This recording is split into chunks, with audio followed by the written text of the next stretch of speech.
बोले हे राजन, अब मैं तुम्हें बड़े विशुद्ध भाव से प्रकृति की उत्पत्ति बता रहा हूं, तुम सुनो।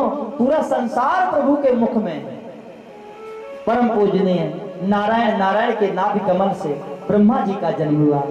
ब्रह्मा जी ने सबसे पहले 5 मानस पुत्रों को जन्म दिया, सनक, सनकादिक, सनत कुमार। इन 5 पुत्रों के द्वारा समस्त सृष्टि को सुंदर ज्ञान का उपदेश देने के लिए लालायित किया गया। लेकिन ये सनकादिक कुमार तैयार नहीं हुए। ब्रह्मा जी ने कहा, देखो भैया, जब आप लोग इस सृष्टि को आगे नहीं बढ़ाना चाहते हैं तो आप जाके तप करिए। ये सभी कुमार तप करने लगे। ब्रह्मा जी ने फिर से भगवान श्री नारायण का चिंतन किया, और जब नारायण का चिंतन किया तो 10 मानस पुत्रों का पुनः जन्म हुआ। मारीच, अंग्रारसो, पुलस्त, पुलकेतुआ, भृगुर, वशिष्ठो, दक्षस, दशमस्तत्र चानारदा। मारीच, अंग्रा, पुलस्त, पुलह, क्रतु, भृगु, वशिष्ठ, नारद और दक्ष, इस तरह से 10 पुत्रों का जन्म। 10 पुत्रों को ब्रह्मा जी ने कहा, भैया देखो, सृष्टि को और आगे बढ़ाना है। पूर्वजों का इतिहास सुना रहे हैं। जब सनत कुमारों ने सनक, सनंदन, सनकादिक और सनत कुमार, इन्होंने सृष्टि के प्रादुर्भाव में सम्मिलित होने से मना कर दिया, क्योंकि माया में नहीं फंसना चाहते। ब्रह्मा जी ने वरदान दिया, बोले तुम जाओ, तुम चारों भाई हमेशा एक जैसे रहोगे, 5 ही वर्ष के रहोगे, तुम्हारी कुमार अवस्था रहेगी। 10 पुत्रों से कहा, बेटा तुम विवाह कर लो, क्योंकि प्रकृति का नियम आगे बढ़ना चाहिए। जब इन 10 पुत्रों को पैदा किया गया, इन्होंने भी मना कर दिया, बोले नाथ हम भी माया में नहीं फंसेंगे। ब्रह्मा जी उदास हो गए। ब्रह्मा जी ने कहा, अब क्या किया जाए। भगवान का चिंतन किया और ब्रह्मा जी का पूरा शरीर 2 भागों में परिणत हो गया। एक भाग मनु रूप ले लिया, दूसरा भाग शत्रुपा ले लिया। बोलिए मनु शत्रुपा जी महाराज की। मनु जी महाराज से ब्रह्मा जी ने कहा, हे राजन, तुम जाओ और सुंदर सृष्टि का निर्माण करो। बोले प्रभु, सृष्टि के तत्व तो आप लाइए। सृष्टि में काम हो, क्रोध हो, लोभ हो, मोह हो, मद हो, अहंकार हो, ये तत्व तो बनाइए। तो ब्रह्मा जी ने अपने शरीर से धर्मा स्तनो दक्षिणो यतो नारायण स्वयं अधर्मा पृष्ठतो तोयम स्निमित्र्यो चलो के भयंकर। ब्रह्मा जी ने अपने हृदय से धर्म को, पीठ से अधर्म को जन्म दिया, हृदय के वाम भाग से काम को, ध्रुव अर्थात भौहों से क्रोध को और हाथों से लोभ को, इस तरह से समस्त तत्वों को परम पिता ब्रह्मा जी ने निर्माण किया। निर्माण करने के बाद परम पूजनीय मनु और शत्रुपा को कहा, जाओ तुम सृष्टि का निर्माण करो। इन्होंने कहा, नहीं नाथ, पहले तुम तप करेंगे। देखिए, गृहस्थ जीवों का परम कर्तव्य तप करना।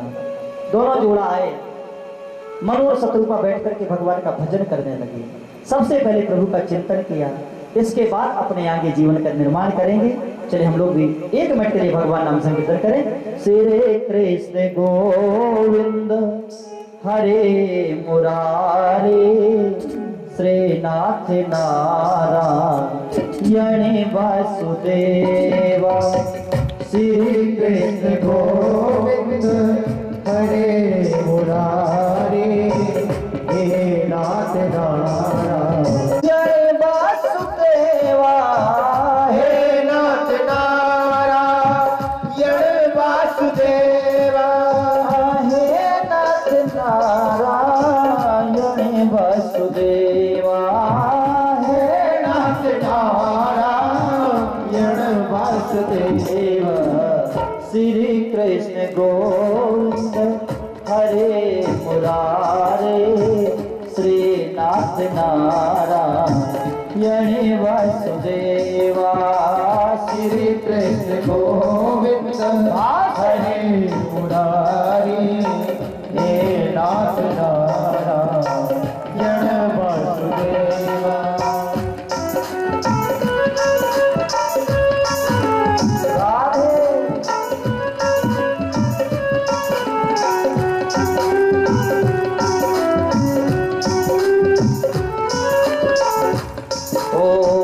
अपने चरण का दास बना लो, अपने चरण का दास बना लो।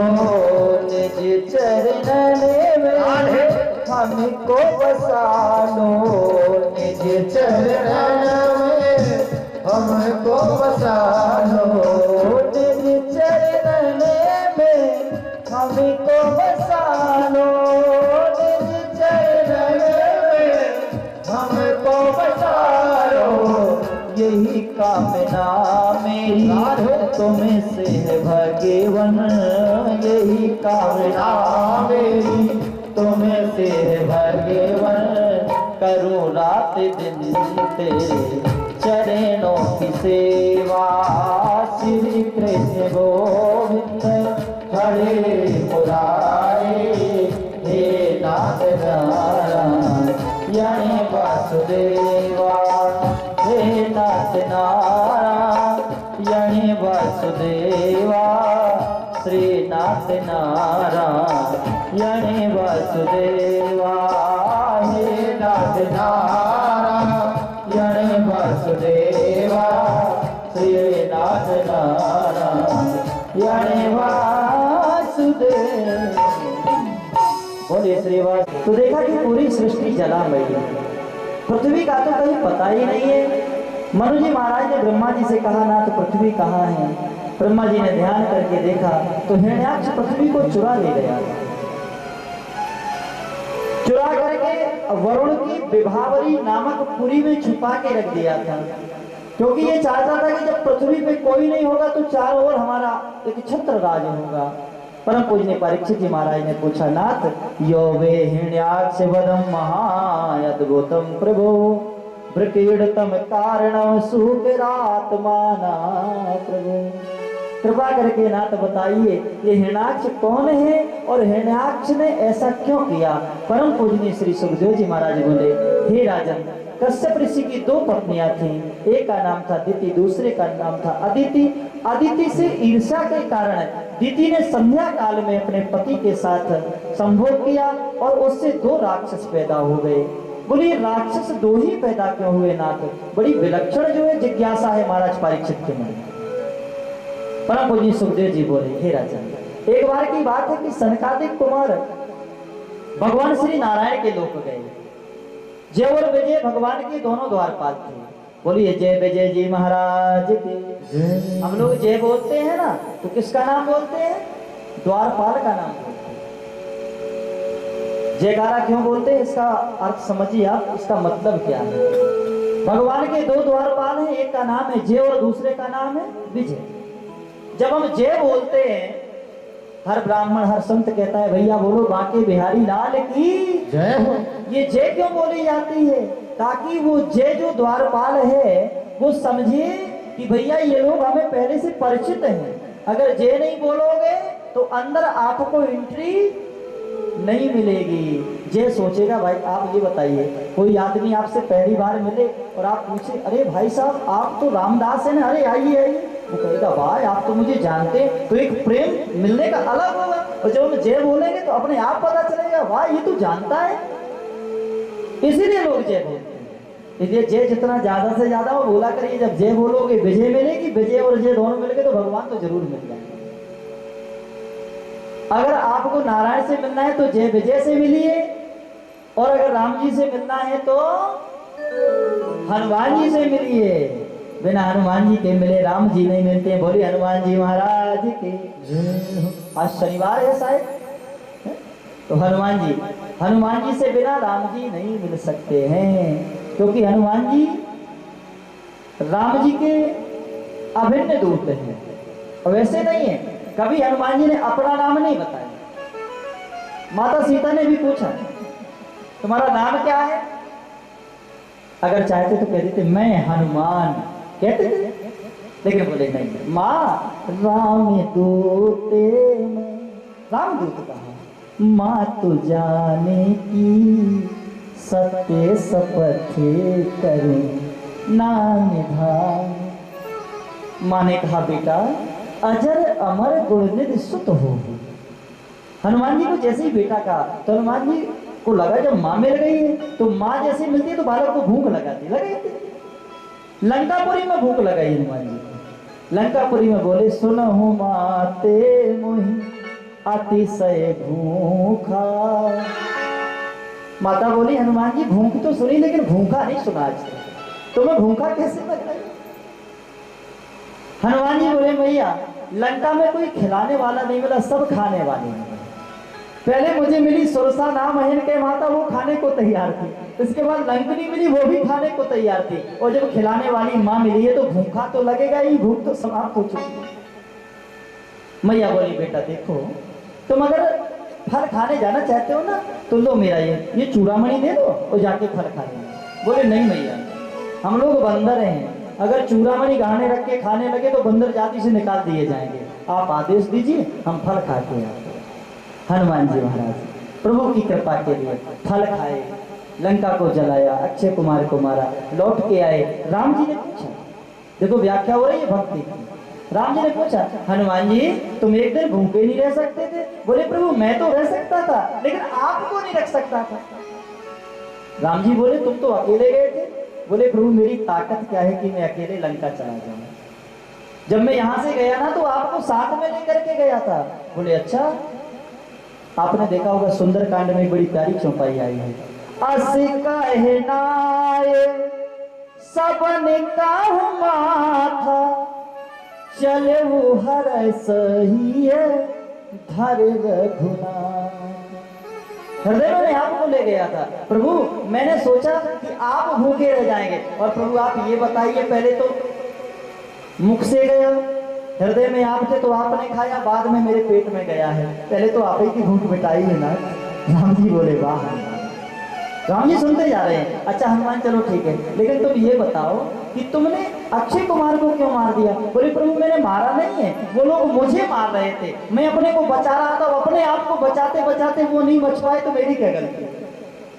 राम जी ने पूछा बेटा तुमने लंका क्यों जलाई थी? और अगर लंका जलाई तो विभीषण का घर क्यों नहीं जलाया? बोले प्रभु विभीषण का घर इसलिए नहीं जलाया क्योंकि जब यज्ञ हुआ, जब मेरी पूंछ जलाने का यज्ञ हुआ तो पूरे लंका से चंदा आया, लेकिन विभीषण के घर से कोई चंदा रहा न। नगर बसन घृत तेला, जहां जहां चंदा आया मैंने वहां वहां दौड़ दौड़ के प्रसाद पहुंचाया, और बेचारे विभीषण पीछे थे तो घर बच गए।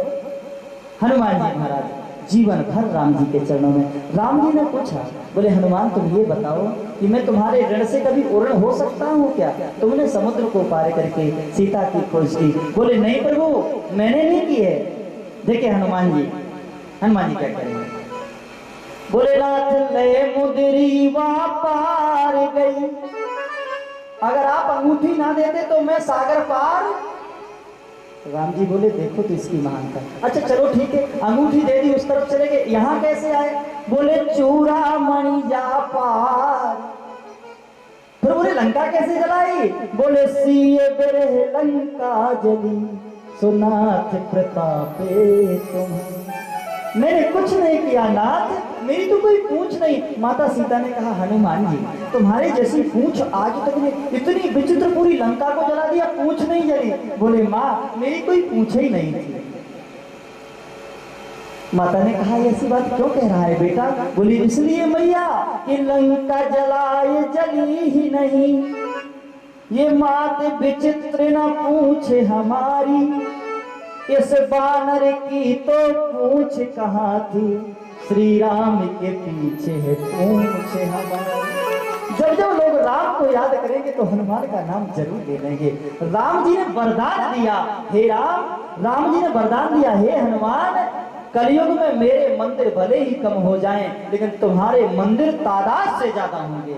आज आपने देखा होगा राम जानकी का मंदिर हो या ना हो, हनुमान जी का मंदिर, राम जी अपने आप बोल उठे, सोने सोते तो है उड़ने में ना, सोने सोते तो है उड़ने में ना, सोने सोते तो है उड़ने में नहीं, सोने नहीं कर विचार के हुवन माही, कर विचार दे हो मन माही, प्रति उपकार करो का तोरा, प्रति उपकार करो का तोरा।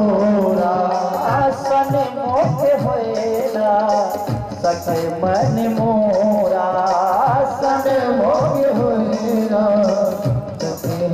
रोहा। जय जय जय हनुमान गुसाई, जय जय जय हनुमान गुसाई, कृपा करहु गुरु देव की दाई, कृपा करहु गुरु देव की दाई। हरे राम राम राम हरे हरे, हरे राम राम राम हरे हरे। हरे कृष्ण कृष्ण हरे हरे, हरे कृष्ण कृष्ण हरे हरे। अगर राम जी से मिलना हो तो किस विषय वस्तु में आइए। एक दिन नारायण से मिलने के लिए सनकादिक ऋषि बैकुंठ पहुंचे। बैकुंठ में उन्होंने देखा कि जेवर विजय खड़े हैं। उस समय भगवान भोजन कर रहे थे। जेवर विजय ने सनकादिक ऋषियों को रोका, अरे रुक जाओ, तुम अंदर नहीं जा सकते हो। उन्होंने कहा हमें प्रभु के दर्शन करना है। जय विजय बोले बालकों का दर्शन से क्या अभिप्राय, आप तो 5 वर्ष के हैं, अभी नहीं जानता था कि ये लंगोटधारी जो आए हैं इनके तप में बड़ी ताकत है, ये कुछ भी कर सकते हैं। जय विजय नहीं पहचान पाए। जैसे ही बालक कहा महाराज सनकादिकों को क्रोध आ गया और उन्होंने श्राप दे डाला। श्राप देते बोले जाओ, तुम अभी नारायण के पास रहकर भी नारायण की कृपा को नहीं समझ पाए हो। तुम 1 नहीं 2 नहीं 3 जन्मों के लिए राक्षस बन जाओ। पहले जन्म में हिरण्याक्ष और हिरण्यकश्यप बनोगे, दूसरे जन्म में रावण और कुंभकर्ण बनोगे, तीसरे जन्म में शिशुपाल और दंतवक्र बनोगे। ये चर्चा हो ही रही थी कि भगवान श्री नारायण आ गए। भगवान नारायण ने आकर के सनकादिक ऋषियों का सम्मान किया। जय विजय को कहा बेटा क्या हो गया। बोले नाथ हमें श्राप दिया गया है। भगवान बोले चिंता मत करो, तुम्हें श्राप दिया है तो मेरे पृथ्वी पे अवतार का समय आ गया है। तुम राक्षस बनोगे, सारे संसार को पाठ पढ़ाने के लिए मैं देव बनूंगा। तुम्हें मार करके इस धरा को धर्म से युक्त कर दूंगा, पापों से मुक्त कर दूंगा, लीला रचाऊंगा। बोलिए श्री नारायण भगवान की जय। सुखदेव जी बोले वही हिरण्याक्ष जय हिरण्याक्ष बना था, वो हिरण्याक्ष पृथ्वी को चुरा के दे गया। ब्रह्मा जी ने जब देखा कि पृथ्वी का दुख बढ़ रहा है, आवाहन किया, नेत्र बंद करके जैसे ही श्री नारायण का ध्यान किया, नथुने से एक अंगूठे का आकार का टुकड़ा गिरा। देखते ही देखते बाराय के रूप में परिणत हो गया। भगवान बाराय बन के आए हैं। बोलिए श्री बाराय भगवान की जय। भगवान गए जाकर के हिरण्याक्ष को मार करके पृथ्वी को भय मुक्त किया और जाकर के पुनः पृथ्वी की स्थापना की। उसी समय मन और शत्रुपा ने मैथुन क्रिया द्वारा पुत्रों की उत्पत्ति प्रारंभ कर दी। सबसे पहले मनोवस्त शत्रुपाया मित्रीय कन्या से सजे गिरे, आपूति देव होतिश्चिता प्रसूति नाम बेश्रुता। मनु जी महाराज की 3 बेटियां हुई। आप तो भागवत की अविरल श्रोता हैं। सबसे पहले 3 बेटियां हुई। 3 बेटियों में सबसे पहली का नाम क्या था? आपूति, दूसरी का नाम देवहूति और तीसरी का नाम प्रसूति। अगर पहली बार बिटिया जन्म ले तो समझ लेना चाहिए लक्ष्मी आएगी। लेकिन आजकल दुनिया वाले अगर बेटी जन्म ले ले तो बेचारे ऐसे परेशान हो जाते हैं। कई लोग कहते हैं महाराज हमारे घर में तो 5 हो गई हैं, क्या बताएं महाराज। बेटी का जन्म होना महापुण्य भैया। बेटी अगर आ जाए तो समझ लेना कि तुम्हें ज्यादा यज्ञ करने की जरूरत नहीं है, ज्यादा तीर्थ करने की जरूरत नहीं है, ज्यादा दान भी करने की जरूरत नहीं है, क्योंकि कन्या दान से बड़ा कोई दान। एक व्यक्ति से मैंने पूछा भाई साहब रोते क्यों रहते हो? बोले महाराज बेटी बेटी आ गई है। तुमने कहा परेशान क्यों रहता? महाराज मैं तो सोचता था एक हीरा भी आ जाएगा। हीरा? हमने कहा हीरा कौन है? हमने कहा हीरा क्या है? बोले महाराज हीरा तो बेटा होता है। तो हमने को जब बेटा हीरा होता है तो बेटी क्या होती है? बेटी क्या होती है? बेटी 2 कुलों को जोड़ देती है और तेरा हीरा 2 कुलों को तोड़ देता है।